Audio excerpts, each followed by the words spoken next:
Hey, we're recording. Boom. All right. Let's Welcome rock. to recording. Cool. Matt, you want to kick us off? Sure. Yes. Hello. Welcome to the IGDN Summer Series. I am Matt with John and Jason. We are talking about budgeting for your TTRPG, and that is a huge topic. So we'll start with some introductions, including maybe some stuff that you might have heard before that we've worked on to kind of give you a frame of reference, and we can reference those projects as we move forward and talk about some of our talking points. So I'm Matt Best, member of IGDN and also a member of Infinite Citadel. We're the crazy folks behind Out of Orbit, Mork Soul, and upcoming project The Beckoning Dream. Nice. Cool. John? Oh, cool. My name's John Hague from Quill Gaming. I am the lone board game designer who wandered into this. And I have independently made one game with a successful Kickstarter. We managed to fund on day one, and I'm now pretty much fully sold out, though you can still find a couple copies of this online somewhere. And working on games 2, 3, 4, a bunch. Nice. We're making a bunch. Yeah, that sounds familiar. Yeah. Jason Ward with Accidental Cyclops Games. We focus primarily on TTRPGs, one of which was The Real Thing, based on the music of Faith No More, and the other is Surviving Strange Hollow, which is a 5e cobbled together something or other that's hitting market soon. Though I will say I am going to be jumping into board games. We've got 2 board games coming up in the next 2 years, so I'll be joining it, John. Come on in. The water's terrible. That's what I've heard.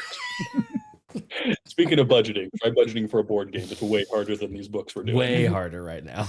Yeah. Cool. But, so we've got a list of a handful of topics we want to cover. Yes. Not really an agenda, more of a list. So we're gonna hack our way through it, I think.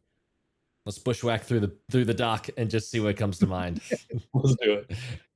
I mean, do we want to start off with how much is the formula really like? Okay, so I should probably just describe what the formula is. Sure. I think it applies mainly to board gamers, but I think we can gear shift into how TTRPG goes.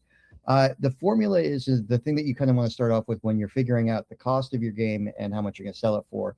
It's usually whatever you come up with is for the cost. You want to multiply by 4 or 5 times, and that's what you're selling it for.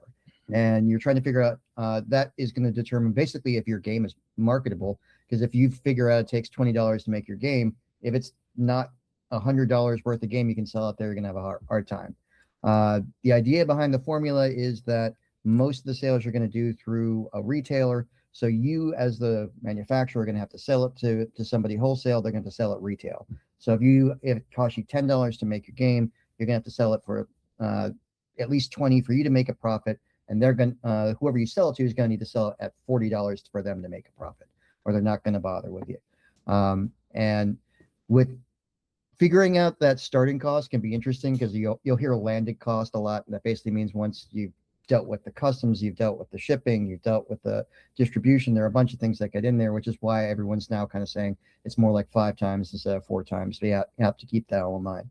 That is a lot for physical media. Now, I'm sure that formula changes once you're dealing with PDFs and those kind of digital distribution services. But I think if there is a budget adage that is tossed around the gaming world, it's that formula. Yeah, I've been aiming at the 5 times lately, particularly with tariffs and the increased cost of freight that we're experiencing now. I think 5 is probably going to be the standard going forward for a while.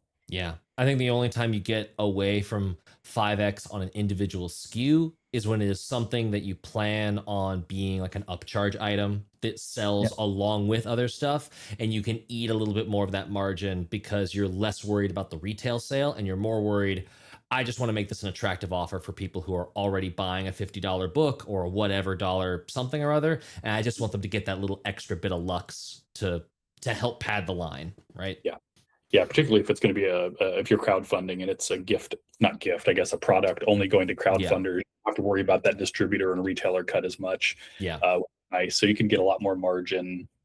Really, that's probably the best part of kickstarting or crowdfunding is all of that margin is going to you if you do things right. Yep. 100%. Yeah. That's how my first game went. I've had very little retail, but I think a lot of people walk into the Kickstarter thinking, "Oh, I'll just sell it completely through this thing," and you almost always need to make a bigger line or a bigger number of games than you might originally anticipate. So it ended up biting me. I figured I was going to sell everything through Kickstarter, and I still sold about, I want to say, maybe 30%, and I'm basically made almost no profit on that because I kind of figured, oh, I don't need the formula. I'm going to go directly through Kickstarter. And I sold a lot of games at just straight up cost, just basically get them out of the house. Okay. And I think if I've been smarter about budgeting, I could have prepped for that. I think this is not the formula, but this is an important question to answer. If you're ever going to talk with people like Plus One EXP or other publishers who might be helping you, or if you're just thinking about it to yourself, a good question to ask yourself is, what is my objective in making this thing, be it a TTRPG or a board game? If it's just to have it exist, do a successful Kickstarter, and get it into the backer's hands, some of these questions get a little bit easier to answer. You don't have to worry about your budget as much. You just basically don't want to bankrupt yourself doing the project, right? Ideally, pay yourself a little bit, but walk out the other side clean. If you're ever considering like, oh, I want to make this game and the Kickstarter is to make it, but then I want to be able to sell it long term, really what you're looking at is like, okay, the Kickstarter is to give me an idea of what my initial print run needs to be. Because really, however many backers have a copy of whatever thing, you want a 1.5 or even 3x that on the actual print run, so that you then can go to conventions and be like, hey, that thing that you missed, you can buy it at my booth, or you can buy it here. You can do consignment with all those copies. You can do online sales and things. Now that gets a little bit easier if you're doing PDF instead of PDF and physical, right? Because there's lots of print on demand solutions. Drive-through RPG opens up a lot of doors. You're dealing with different problems there, but yeah, it'd be a lot easier to inventory manage when it's just bytes. Yeah. Just to riff off of what you said, Matt, there is also when you're figuring out how big this thing is and how much you want to make it, because board games have these breakpoints in, if you're making them in China, you need to make 500, you need to make 1,000 before it hits a certain price point. And it is important to note whether or not you're going to be like, if you make 1,000 games, you're selling this game for the next 3-4 years, and you have to set yourself up like your entire budget with that idea. You have to throw cons in there. You have to throw marketing into your budget if you're going to get 1,000 games. There's no chance your Kickstarter is probably going to sell all of that. If you're going for a big run, you need to figure out how you're going to do it. And there are ways that you can shrink down your size, but that usually means your cost per unit goes up. So that math of not only budgeting for money, but budgeting for time of how long do you want to be selling this game? Yeah, it's a good point. Yeah, I think when we did our first Kickstarter, our plan was, let's just see if we can do this. And we didn't intend to make any money. So we went in with a very, very low goal. And that worked out well for us. We ended up doing much better than we thought. But even then, we really didn't make money for ourselves as the designers until the tail. So we fulfilled for the Kickstarter. We printed 500-ish extra copies of the books. And over time, those have sold, and we've been able to pay ourselves, an amount that is not embarrassing, which feels kind of good. But that wasn't the case. Once we paid artists and editors and those sorts of things during the Kickstarter, all that money went to the crew that was not us first. And we were lucky we planned for an overprint. That way we were able to make some money on the end. For sure. Yeah. Yeah, I feel like I hit my goal because my hobby paid for itself. I did not make money, but I got a free trip to Gen Con out of it. So there you go. There you go. And that's the thing, is that like success does not have to look the same for every person that's making a game, right? Your version of success can be whatever it needs to be, and then you just have to tweak the numbers and budget accordingly and do it successfully. Yeah. I think it might be a good point to bring up that IGDN, I would say 95% of the folks in this group, which is maybe 300-ish at this point, we all do this part-time. This is a hobby that turned into something that we do a little more than hobby now, which is nice. As John said, he's been able to pay for a trip to Gen Con with his hobby now, and he's break even. That's not bad. If this is your hobby and it gets you out to some conventions and you get to meet some cool people and you get to have fun making a game that you love, that's enough for most of us at IGDN. So we're not Ghostfire Gaming, and we're not Free League, and we're certainly not WotC. We're not over here printing money by any means. So all of this guidance we're giving you is from the perspective of semi-professional, amateur, do-it-yourself hobbyists. Yeah, for sure. Yeah. Yeah.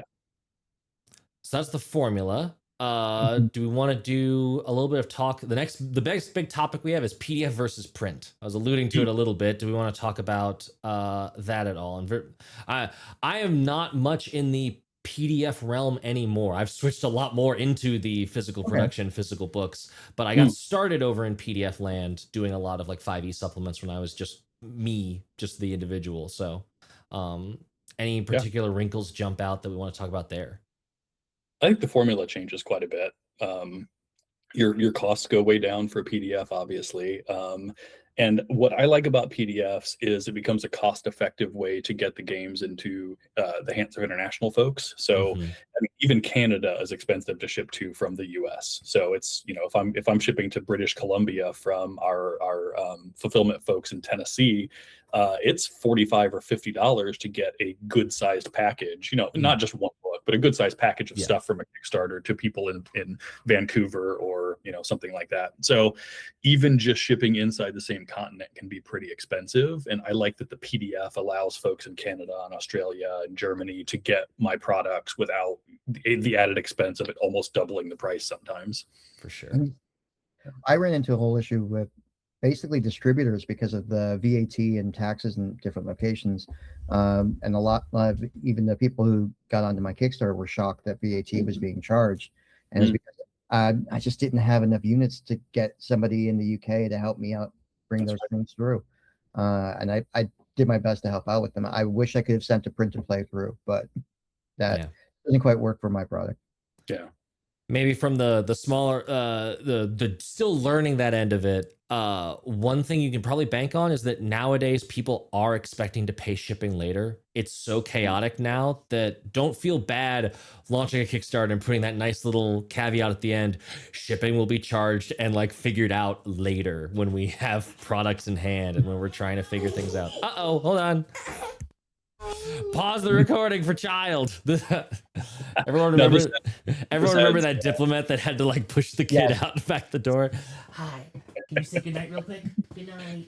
See, like I said, this is a hobby for us, and real life interrupts us constantly. So I imagine at least 2 of my 3 children will make their way in at some point during this conversation. That was perfectly timed because my wife just went by right at that particular moment. Amazing. Yeah. If we want to continue talking about PDFs a little bit, I think not only does it make it accessible internationally, I think there's value in just having a low cost point for a lot of people. Like, you know, this is a fun hobby. You want to get it in as many people's hands as possible, no matter where they are. And having a, you know, say you've got a $60 book or what have you, having a $30 or $25 PDF to go along with it really just opens the door to more options for buyers. Yep. From a Kickstarter standpoint for us, it's also a great way to get some additional funds on the back end at low price points because community copies are a thing. People love supporting, like if they love the game, they want more people to love the game. So we often do like a $5 add-on of buy 3 community copies. And like, that's way cheap. That's not sticker price for a PDF, but people will upcharge themselves to make sure that other people are getting it. So it's giving those free copies available for people to enjoy the game. And the more people who are enjoying your game, the more likely they are to follow up months later. Like, okay, well, I have some cash now. Are there any add-ons? Are there any other things I can get for this game? They'll come back because they loved it the first time and they got in for a low price point. That's right. Yeah, I've seen that happen as well. The other thing about a PDF is you can put it in a humble bundle, which is nice. Down the road, if you made a PDF and it's ready to go, you just slap it in a humble bundle and you're part of the fundraiser, which always feels good. Yeah, for sure. There has to be benefits to just the instant availability of it. The fact that you don't have to keep things in stock in different places at any given moment. It can be a year past release and someone can still find your game and buy a copy within 15 minutes. Yeah, you never have to worry about print runs or stock. I will also say there are some really interesting like new tools in terms of like marketing strategies you can use with PDFs. So if you have like quick starts, if you have like a lot of the game already done, I know that BackerKit just pushed a new feature where as soon as someone pledges, even before the campaign is over, they will automatically receive, you can earmark some things as instant rewards where they get the PDF, like they backed you at any level, they automatically get this PDF. So they can start playing the game game with a quick start right away. I know that Tanya Herrero did the quick start via like just the itch link, then making the quick start free while the Femoria campaign was going. So there's a lot of cool marketing strategies that you can get people excited about your game just by having some form of PDF ready to go, even if it's not the full complete game yet. For sure. Yeah. Anything else on PDF versus print? A really small thing, a vestigial thing to leave at the end here. For any board game people who are looking at this, if your game wasn't designed to be print and play, don't make a print and play. It's not worth your time. I broke my back making a print and play version of it. I think it was like 2 weeks of my life getting everything perfectly formatted, and I made it $8, and I have sold one in 3 years. It is, no one is ever going to look at a print and play of a full board game and think that's the board game. They will look at this and going, this is the worst version of this possible. They want a physical object. That's why it's a board game. A TTRPG PDF, I have 50 on me right now. There are really awesome print and play games, but they are designed to be that. There's an awesome mini golf game that's designed to be printed on one piece of paper, and it is fantastic. But those games are designed to be that. If your game was not made to be print and play, do not bother. You're just wasting your time. And it is the biggest thing I regret about how much I was killing myself over that thing at the end. Yeah, that's great. Looks like next thing on the list is manufacturing, which is most people will think that's the biggest item on the list, and it's interesting. It's not. Like the manufacturing costs, while they're not nothing, they aren't the biggest line item usually in a project like this, which I find interesting. Often, for us at least so far, manufacturing has been more of a decision of, do we want to look at big guys? Do we want to look at big offset printing? Do we want to look, now that we're doing bigger games that had more physical components like neoprene playmats and like GM screens, it gets into more of that board game zone where we're having to find those like bespoke cardboard items and more of that manufacturing. But typically, if you're just doing books, quote everything off of Mix'em. And like, yes, their quality can be hit and miss. We've had to do a lot of like, hey, these were busted, but they did send out new prints and they were good enough to ship and sell. So like print, and if you're budgeting off of those kinds of like more print on demand, lower unit run printers, that's going to be your highest price per unit possible. So if anything, you're only going to have better numbers on the other side of a crowdfunding campaign, because if you go like, oh my gosh, we had so many backers, we need 500 books. Now you can maybe go to smaller offset printing. I will highly recommend, having not gotten any product yet, but having looked at the quotes and very excited to get some product, Chin, Quin, I think is how you pronounce it. Pretty small minimum orders on the order of like 500 to 1,000 units, and very good near like big 10,000 order offset prices. Very good. So we've been sourcing for Fulfilling Merxel, and we went from like an anticipated like $7 per unit hardcover price down to close to $4. So it's like that every one of those, that 5x equation just got that much more cushioned, and now we're easier to sell to retailers at a really attractive price. All those good news. Yeah, we found something similar. We worked in the US with a local printer here in Indianapolis for our first book, and it was saddle stitched. So pretty inexpensive to make, 128 pages, and they cost about $4 per copy to print, which is expensive. But our run was only 1,000. And at the time, we hadn't really done enough research to find overseas printers that were going to be comparable. In our newest project, we've got a 384-page hardcover book, and it costs less to print at 2,000 copies in China than that saddle stitch book did here in the US. That said, for this project, we also worked with our US printer for things that were lower print runs, because we were just like, well, we're not going to get the margin on them anyway. I can drive 12 minutes or whatever to our printer and talk with Brian, who's our guy there, and just say, hey, show me the shirts, or show me the art prints, or show me the map, and that's really cool. So there's more than just cost that goes into that. I really like being able to see my physical stuff when the first one comes off the print. And they also give me the I don't remember what it's called, but the plate that they did oil stamping with. I got to keep the copper That's plate, awesome. which is cool. That's really cool. That is Okay. something to absolutely keep in mind. You were saying like you were able to go to your printer and like ask questions. That can be worth its weight in a little bit higher printing costs, is just to be able to have that. Because I know that one of the things that we were really scared about with a printing through Mixam was we were seeing like weird shadowing with like different two tones of black in one of our black and white internals. And we were like, is this going to print well? Are we about to order 300 things and have to throw them all away? Like, this could be brutal. And so we were talking with their customer service, but it's very much like chat room, like email style through Mixam. It all worked out, but to be able to have a Brian, a named person that you can call or that you really know and you can email, that can when you're talking about bigger print orders or when you're talking about thinner margins where you need it to work the first time, having someone that really knows the kit, who can talk to you about printer settings, who can proof the things that you're sending them before they even hit print. Huge advantage. Absolutely ran into that with what I had. It's why I keep trying to push people towards smaller print shops when they can, because they'll find a person that's invested.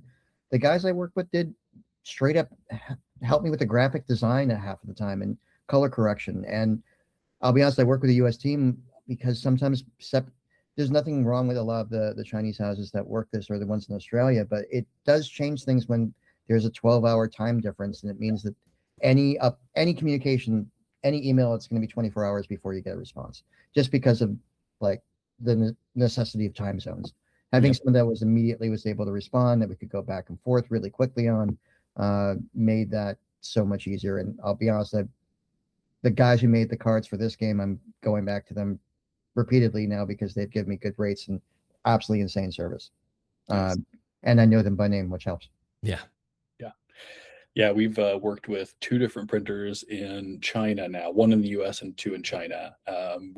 They've been referrals. So we talked to people we trusted. They said, use these folks, and we haven't gone wrong. Like, customer service has been phenomenal. The folks in China understand the industry in a way that a lot of US printers don't, because they just haven't done the volume. So my formula was work with a US printer to learn all of the technology, to learn the terminology, to learn what the cost structures really are. And then I've been able to work really well with the Chinese manufacturers, and they're sophisticated and they're easy to work with. And I think as part of the deliverables, when the video is launched on the website, we can, give some of our recommendations for printers to use, and maybe that'll be helpful too. Yeah. I know I saw a smaller creator in the Merkborg community. I need to look up who they use, but there was apparently a printer in Pittsburgh that was doing like small batch print runs, and we're seeing a little bit more print come to this side of the ocean, which is helpful, because typically you've always been either Eastern Europe, Australia, or China has been your only go-tos for big printing. So it's nice to see some of that coming over, at least in the TTRPG and book side. Board games, I feel like China is still very much king in a lot of those components and stuff. I would think.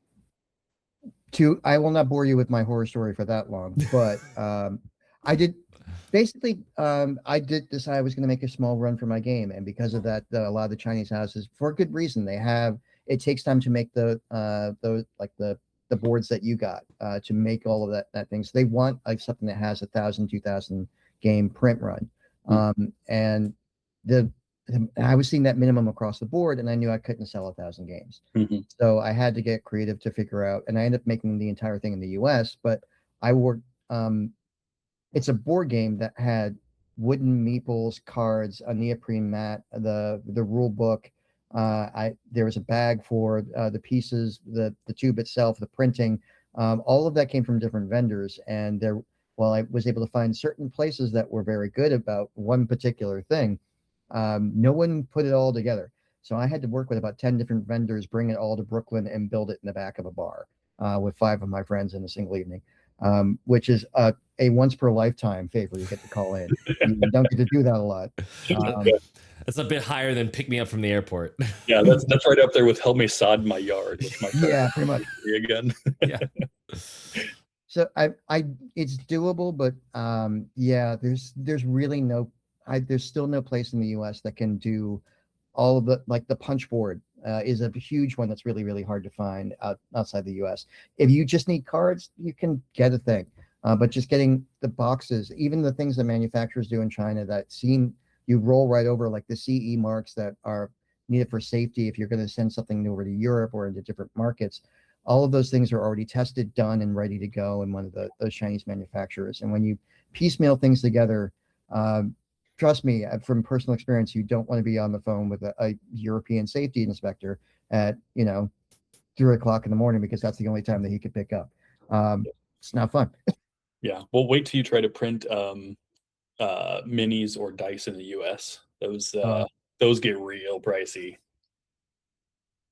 Yeah. I'm very glad to be mostly in the realm of paper and binding. Yeah, for sure. Okay, want to talk about shipping and fulfillment? Sure. Cool. Who here has, out of the three of us, I think we've probably all done a crowdfunding at this point, and we've had to, figure out not just shipping costs, but freight costs along with that, and now the world of tariffs. So maybe talking a little bit about the formula specifically for what to charge for shipping would be good. We've been lucky because all of our projects so far have been small. So it's like zine size stuff, media mail. Like if you can operate at the media mailer level, you are dodging so many of the problems. Basically, if you want to make your life easy, don't go above 80 pages and don't go above 60 pages if you want a staple bound zine. And that's really easy because then a whole bunch of different mailer options open up to you. Operating at that scale, we still use pirate ship for all of our stuff because it is just normal media mailer style book stuff. We don't have to worry about too many tariffs because so far they're not included in all of the nonsense. But yeah, pirate ship is super easy. It integrates well with Shopify if you're running a digital storefront. And we've had to boost our whatchamacallit, the postage prices on Shopify recently because everything went up, but it's much more manageable. Yeah. And what is it costing, do you know off the top of your head, on average in 2026 to send something that's 2 pages via media mail? If I'm sending either 2 small zines or 1 chunky zine, it's about $6 for just normal postage. And if it's over to, because we get a lot of orders actually from Europe because we're in that Morkborg realm. If you're sending over there, it's going to be, and to Canada, will be between $15 and $30 depending. Australia is usually the highest. We had 1 order from Singapore, and that was fun. That was one of the fun parts of like going through our Kickstarter. It was like, ooh, this one's really far away. $40 in postage. Yeah. We've done both ways. We've had a zine project that if you bought only the book, this was 2022. If you bought just the book from the Kickstarter, it was $6 to $8 to ship it in the US. Media mail, obviously. And we kind of saw the same thing where it was probably about triple that to go to Canada or Mexico or South America, quadruple to Europe, and then about 6 to 8 times for Australia or the Pacific. So, but those are media mail rates, those are the forgiving ones. Yeah, those are the nice ones. They're also nice because 2 notes on that. One, when you're charging your customers shipping and crowdfunding, you are offering them a service. So don't feel like you have to dollar and cents yourself down to what don't do at cost shipping, because that will be a headache and it will change on you no matter what you try and do.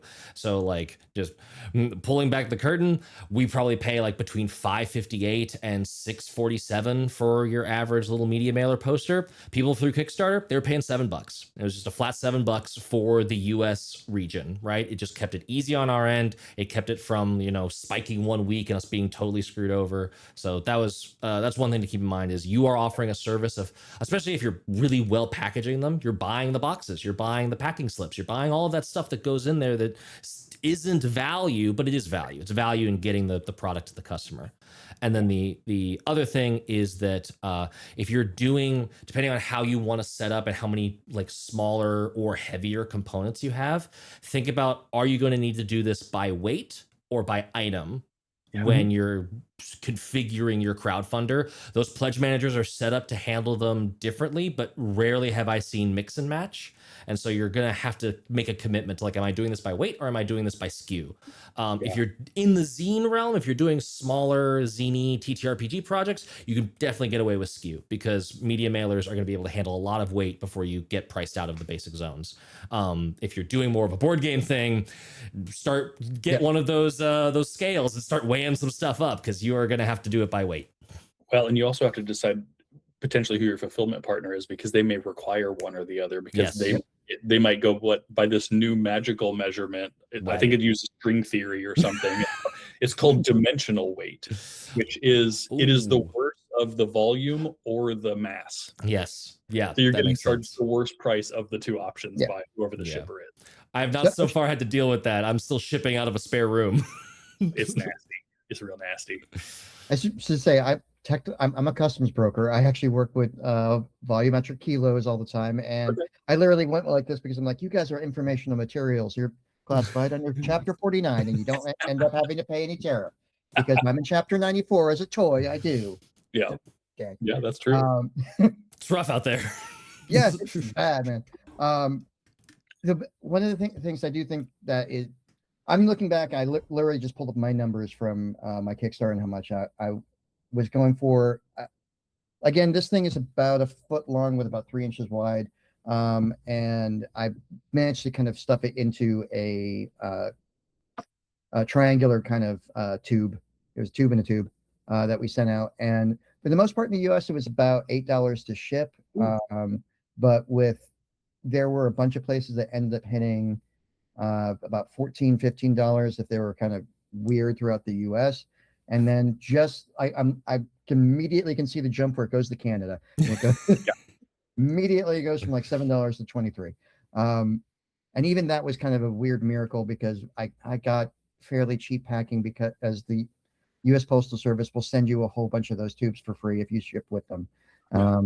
And I needed to stay with those guys. One of the things I think that's actually important, especially if you are doing board game thing, is to think about how many SKUs you're actually sending, because how are you going to actually calculate those, that shipping cost? And it is important, I think, to make sure that you're covered. I think I charged like $10 to $12 just to make sure that I was covered no matter where it was in the US. And there were a few people that I didn't have pricing for Australia. And then one person said, hey, can you send it to me? It's like, yeah, but here's what the cost is. Are you good with that? And I was small enough that I was able to have that one-on-one conversation. Nice. The thing is, if you have a whole bunch of SKUs, if you are looking for, like, you have the game and then the game plus 2 expansions, the game plus 4 expansions, the game and a t-shirt, and you have all these different configurations each time that's a new shipping box that you might need to get to make sure that you have space to put everything together. And then you also have to think about what you're going to use to fill and make sure it doesn't get damaged while it goes over. I very purposely kept my thing to one SKU just because I knew I could keep it packed. Even if it meant like there were some things that had extra pieces inside the box, but I was always packing into the same box. If you're dealing with different sizes, then you need to deal with completely different packing, and that's completely different shipping.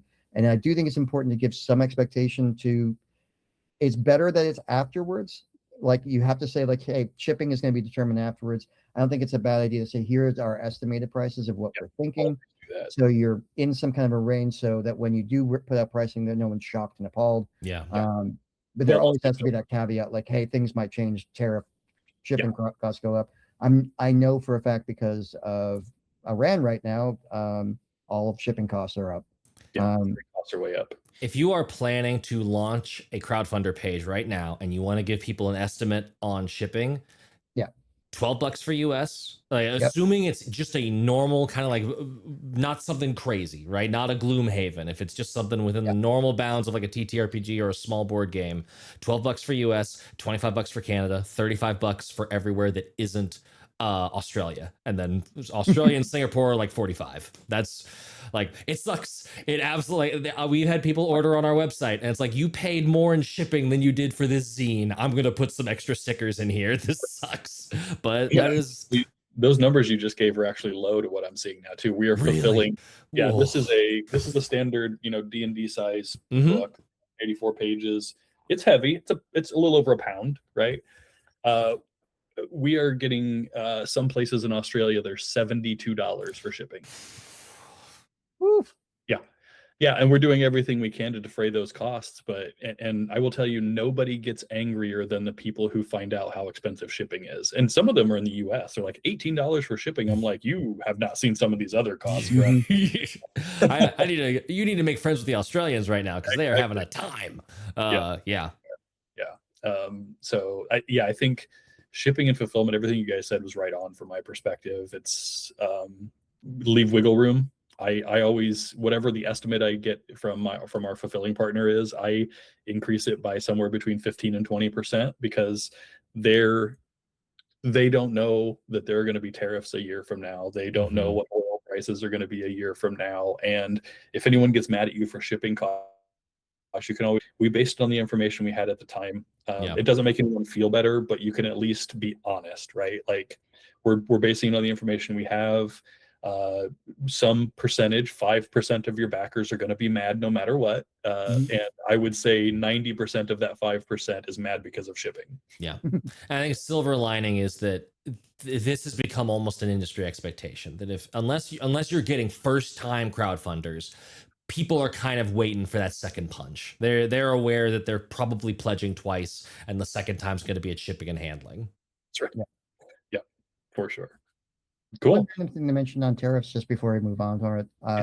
The IEPA tariffs did actually get ruled as being illegal by the Supreme Court. If you had a big shipment come in from China in the beginning of the year, reach out to your customs broker, whoever you would talk with. They might be able to get you a good chunk of the money back. If it came from China, there are some tariffs that would still apply, but the IEPA tariffs would come off. What? I think just China tariff right now is 18%, give or take. Yeah, I think it's around it depends. There's like a bunch that are combined at the same time. Yeah, I'm not bore you with the particulars, but there are certain tariffs that are just for entry, and there's some that are specific to China.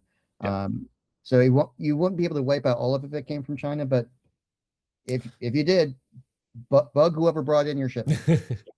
Well, and the thing to think about is when I say it's 18%, it's 18% of the cost. Yeah. And you only paid $5 a book to print. You're only paying, what is that, 5 times 8? You're paying 90 cents per copy for a tariff, right? So it's, you hear 18% and you get scared. It's like, well, it's a $60 game. 18% is $60. No.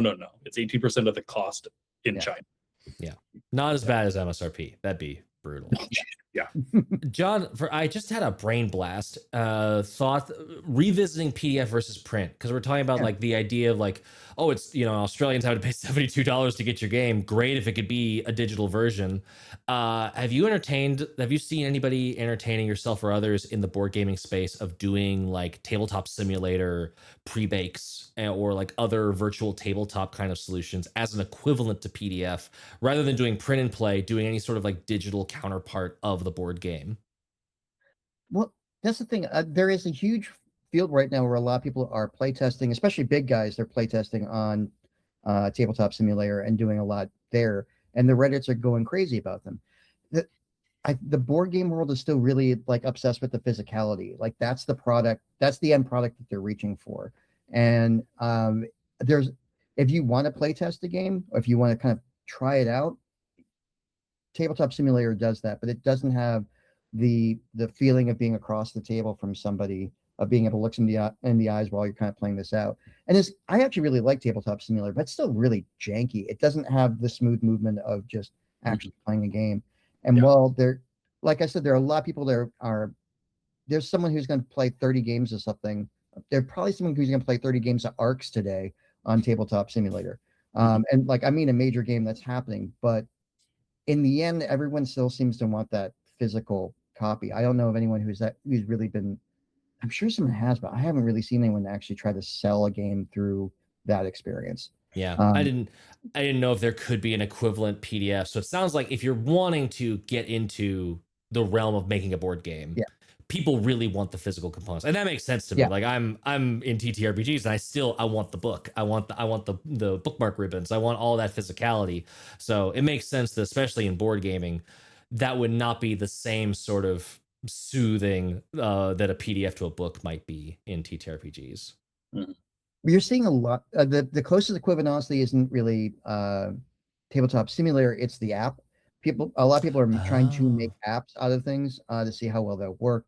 Like probably the best example right now is Blood on the Clock Tower, just because that can be played online. It has a great community around it. It in some ways works even better online. It's easier to find a game because you need around a dozen people to play that properly. So having the internet for it makes sense, and you get to have a quick conversation, or it works great.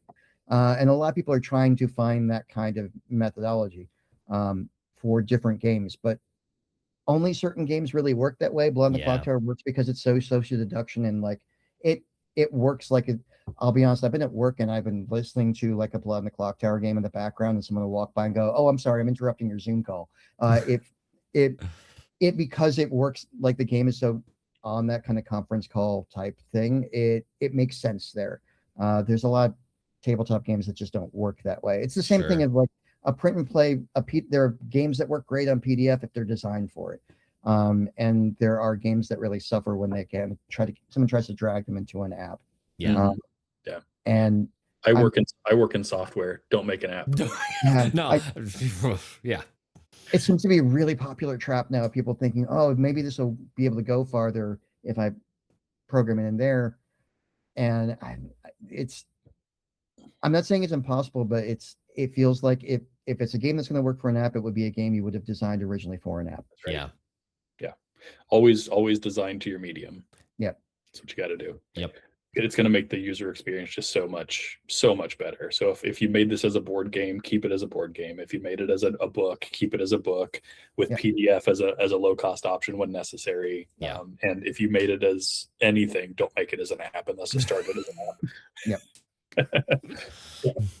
We probably only got about 15 minutes left if we're trying to keep this to an hour. Right about. We're at 40 minutes right now.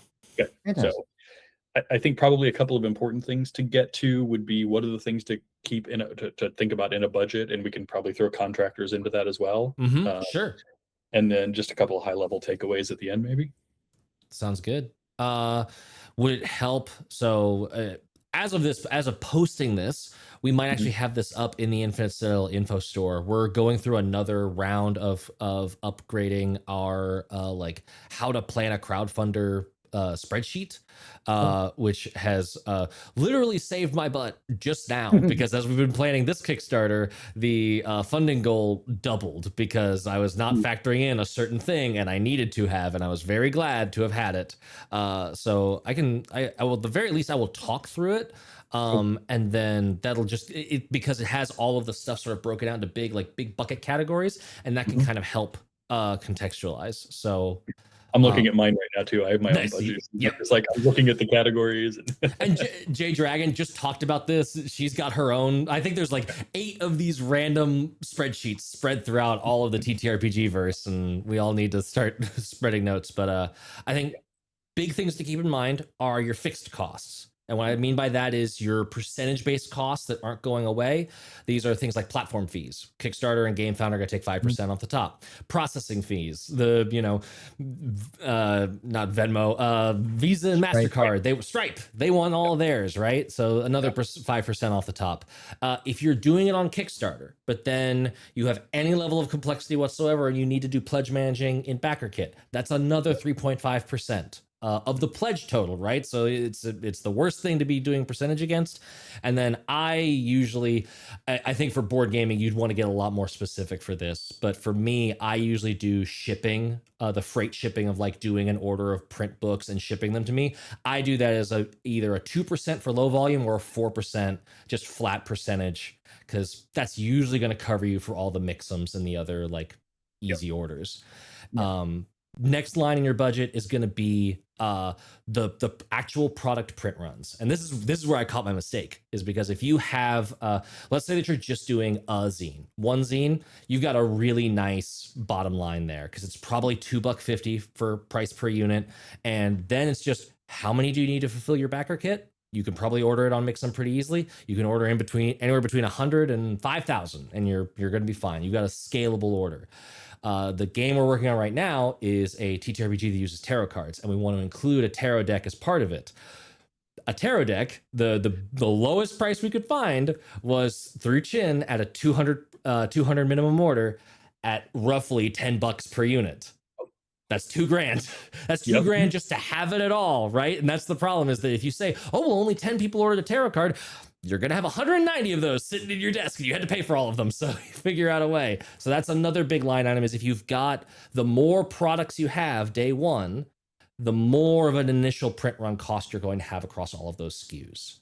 Something to pipe in there real quick while you're going through.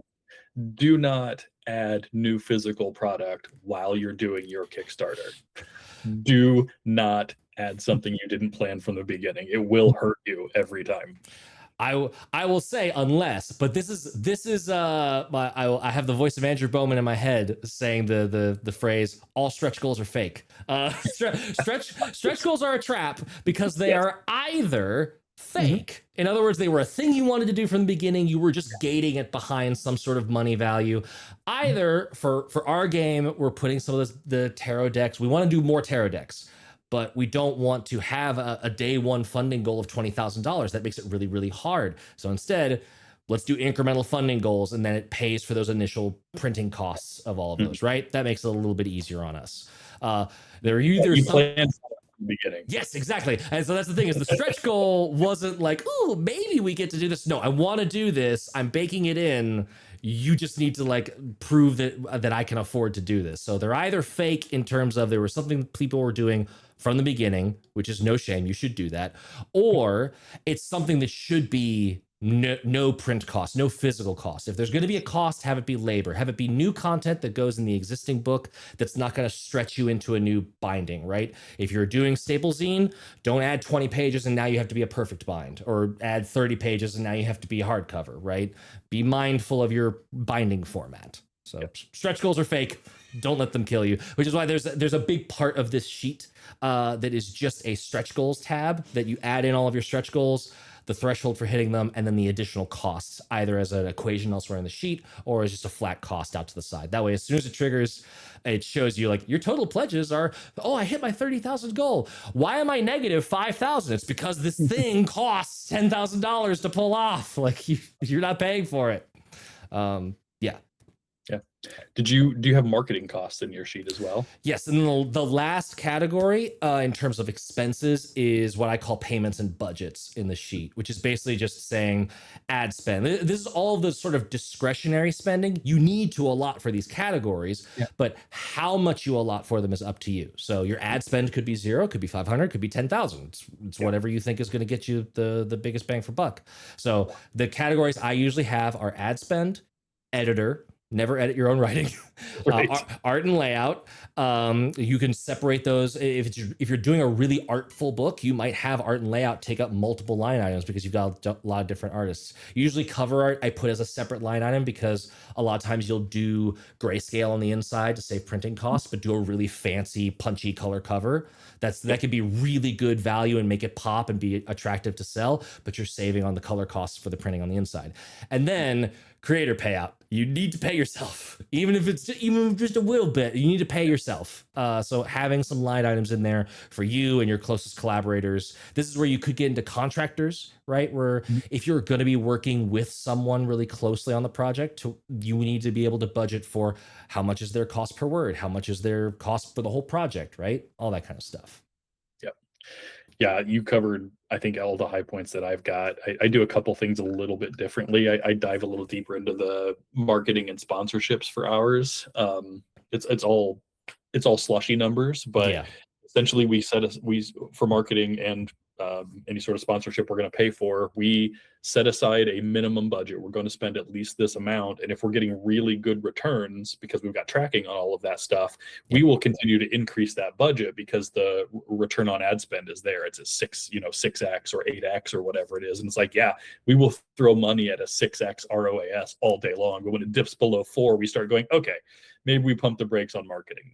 So it's a little harder thing to budget for, I think. It's very, especially on small projects, when you're in the realm of medium to big projects, you can really start thinking, well, my ad spend is $2 a backer. As long as my average backer is backing at $30, I'm making $28 off that ad spend. I will spend all the money I can on this ad spend because I will get it back many X times. We had for Merc Soul, but that was a bigger project, and we had a lot of collaborators in the marketing zone. We had a lot of like actual plays, and we did this is something I highly encourage you to do because it helps in terms of like word of mouth marketing and organic marketing. Is that if you contract to like an actual play like Many Sided Media or other performers, have them have a vested cut, meaning whenever we would hit certain stretch goals, we would pay ourselves more, but we'd also pay them more. So that meant that the more hyped we were, the more hyped they were, because they were also going to get an extra payday out of it. So by the end of that project, we ended up paying everyone 3x what we originally, like what the baseline pay was, because we hit all those stretch goals. So it makes it a really good working relationship. The happier people are to be marketing on your behalf, the better the marketing will be from them. Not counting, right, all the Facebook and Meta ads that we sort of have to run in the industry, but you know. Yeah. Yeah, you want your fans marketing, not just people you've paid. Yes, for sure. And those stretch goals of like basically paying out your artist or paying out your collaborators more, they actually go over really well with clients and buyers. Like that, I think everyone kind of knows the game that stretch goals are now. Buyers are really savvy about it, but the one thing that they do appreciate is, hey, we're taking care of our people. Like this art is really great. This person deserves a little bit more. I do have just questions for you guys about this, because I feel like the design and like the contractors thing sometimes gets you. Like how much are you guys paying for, like artist and graphic design have to be separate in these kind of projects. Sometimes I even layout I could see being separate. Like I've needed to go to like I figured, oh, I just get an artist, I get really cool art, and I'm done. Yeah, exactly. Layout. Yeah. Yeah. Even just keeping track of all of that, is that something that, are you budgeting for that project to project, or you guys feel like you already have like a certain number that you're expecting for these? Or does it literally come down to, this thing's going to be 126 pages as opposed to 80 pages, I need to rework out it, I'm looking at my layout costs? Yeah, most layout artists are going to charge you per page. They'll just have a per page number, just like if you have freelance writers or designers, they'll charge you per word. That's the standard.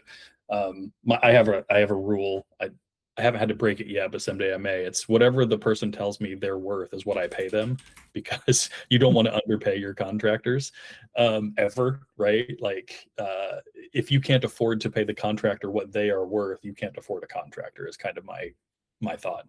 And I think that it qualifies for artists and layout as well. I've been lucky. I do all my own layout. That's the only skill I have. I say almost jokingly, but not quite. And so I do my layout. I haven't had to pay for that, but definitely for art. We've paid a lot of per piece art, and most of the time, and we have another talk, by the way, in the same series that's going to be working with artists that I'll be on. Yeah. Has not recorded yet, but will be soon. So we'll get more deeply into that. But most artists will charge you per quarter page, half page, or full page is kind of how they're looking at it. And then it's more if it's color as opposed to black and white, and more still if it's hand rather than digital. Yep. We also recorded a doing TTRPGs without art as part of the summer series, and that was not necessarily without art, because like CC libraries, public domain, there's lots basically for people who aren't artists, for people who don't even have layout chops, what are some good ways to really punch those up? I won't spoil the whole thing, like go watch that one. It's also useful, but it's also talking about kind of this where I have a bunch of price points written down specifically to I'm glad you said $10 a page, because that's also what we had. It does, John, to your question, it does very much depend on subject matter, because $10 a page, solid starting point for a layout. A lot of times you might get people that are willing to do less for more if it's just a massive book. But if it's fair, when we're talking internally, we're like, oh, it's a 2-column layout, you're fine. If it's something where it's just, you open a WotC book and there's 2 columns and there's a little bit of spot art treatment here and there, that layout can go very, very fast. So you might get a little bit of a bargain on some of that, a little bit less than $10 a page. Whereas on the other side, we have a price point in here. It's a $15 a page for a full Borg treatment, meaning if it's a Morkborg, if it's an art book that happens to also be a rule book, you're paying up for that, because that is a lot of work iterating on that design and making it really gorgeous at the same time. So that it can walk a big spectrum between all of that. things to consider if you're operating on a budget and you want to drive those costs down, because like $60 per piece of spot art, and I would say that's probably a quarter page or a half page. That's pretty reasonable. $250 for like a full page or a full spread, you might be getting into 400 range. I know that for cover art, I would reserve anywhere between 500 to 3,000, depending on which artist you're commissioning. But it can be expensive very quickly. Look at Creative Commons libraries. Look at artists like Kim Holm. Look at Stragglewolf. Look at all these artists that post all of their stuff for free, and it's just CC BY. You just have to credit them, and then that's awesome. If you can do now, if I were running a Kickstarter like that that made heavy use of it, I would put a little stretch goal in there that like will put $1,000 towards their Ko-fi or whatever, just to like support them because they supported us for free, right? So, and to your point, John, people see those and they really like them. One of the whole like 5% of your backers will ever be angry. I'm going to knock on wood here, because so far that's a very low number for us. And the vast majority of the comments we get are things like, hey, we really like that you're doing things like shouting out other projects in your Kickstarter updates. Like, people really like supporting companies and supporting creators that are clearly acting ethically within the space. So highlight those chances that you have to show we're going to pay ourselves more, we're going to pay our collaborators more, we're going to shout out other projects. Those are all great ways of boosting the value of your product at literally zero cost to yourself, other than just literally paying people more. For Something I want. Go ahead. I was just gonna, last ones for editing, 8 cents per word is a really good rate. I would not go too much higher or lower than that. And then writing, MCDM is blowing everyone out of the water at 35 cents per word right now, but they are priding themselves. Again, people want to do business with ethical companies. MCDM has a lot of cash to blow with that whole like Shoot the Sun or whatever crowdfunder they just did. So they're willing to throw around 35 cents a word for writers. And I would say 20 cents is probably more close to an industry average for writing. Yeah, 20 to 25 is what I was seeing, depending on where. Yeah. And it's interesting, like cost of living is a real thing. So if, we have a writer that lived in rural Indiana who's a friend of ours, and he was charging us way less than he should have been, and we increased what we were paying him, but his cost of living is super small. Right. Yeah. And then we had artists we work with, that's in Seattle, and he has to charge more because everything costs more in Seattle. Yep. Right. That's just, you're trying to be ethical, and equal is not always equitable, right? And so you can't pay everybody the same amount, because not everybody has the same costs associated with their life. Yeah. Jason, I really like your idea of like pay what people ask, which can be hard, especially if you're just like, I want to shoot from the hip, I want to launch this crowdfunder, and you don't have editors or layout artists lined up already. You kind of have to budget those aggressively or not at all and hope you can make it work. So where possible, find collaborators, find people you want to work with ahead of time who are interested in the project, and just get them on board as early as possible with a quote. It hurts you nothing to be able to say, like, my editor quoted me 10 cents a word, I'm budgeting that in the crowdfunder. That is what it has to do to fly, and we figure it out. Yeah. Something you said, I think we got a couple minutes left, and I wanted to get one sort of philosophical thing in there. We have to remember that what we're providing as a service or as a product is a luxury good. And so we shouldn't feel bad about charging more for it, right? These are optional things. Like when a grocery store gouges you, that's mean, right? That's unethical, that's darn right evil. But when a game designer tries to make a little bit of money for themselves and for their time and pay their artists well, that's not gouging. That is charging more for a luxury good and for giving an experience that people optionally buy. So, it's not the same sort of ethical conundrum when you're charging more for a product like this as it is when you're charging for something that people need to live. Exactly. Yeah. And this is where it circles back to PDF versus print. PDF is what you're doing to give people a more accessible way to play the game. It's why I'm not entertaining going above $20 for a PDF right now. I probably could, I maybe should. There's a whole discourse to be had there. But right now, $20, someone can play a game. That's really good. That's a solid price point. I don't think anyone can get mad at that. When we did Merc Soul, we actually genuinely had like long conversations about, do we charge 45 or 50? And when we were looking at equivalent sized books from Free League, they're charging 48, and that's before shipping, and they're shipping from Eastern Europe, so the shipping's not going to be nothing. So we were like, we went with 50, even though like we were even talking with fellow people in the org space about like, ooh, 50 might price you out of some customers. It ended up working really well. I think that's because of tariffs. I think that's because there's a conversation about things being more expensive, and this is a luxury good. If you're delivering the quality, you can and should be charging for it. And you can't compare your prices to a company that's printing 20,000 of a print run Yeah. as opposed to 1,000 that you're printing, right? Right. You're going to be more expensive. And I think most backers that this isn't their first handful of campaigns understand that and are okay with it. Yep. Could not agree more with that. Like I cannot compete with Hasbro, and I should not try to make my prices look like I'm trying to.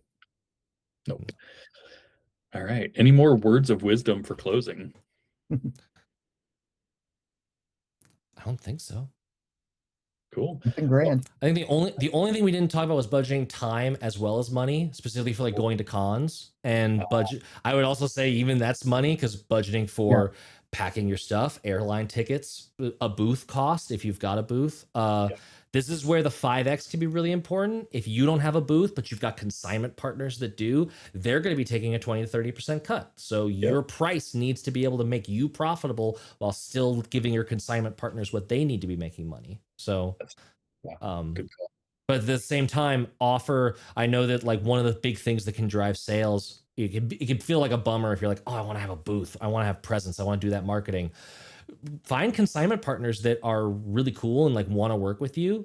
IGDN does a fantastic job of running a huge booth with all these amazing products, and then work the booth. That can help you get a badge, so you're cutting your costs a little bit there. Also, do things that are fun events to like drive eyes onto your game, like doing a signing. That gets people are like, oh, what are we doing? What are we talking about here? And then they look at your book, they get it signed, they're more incentive to buy. It's value add because it's for, you're not charging for the signing. You're just having fun marketing your game, talking about the thing you made. So all kinds of ways to eke out some extra margins there in otherwise very expensive activities that require flights and badges and time. Yep. That's Absolutely. right. Cool. Well, thanks for joining me on the call. Not that I was hosting. I guess we were all hosting. We were co-hosting. Cool. Excellent. All right, take care, everyone. Have a good one. Have a good night, guys. And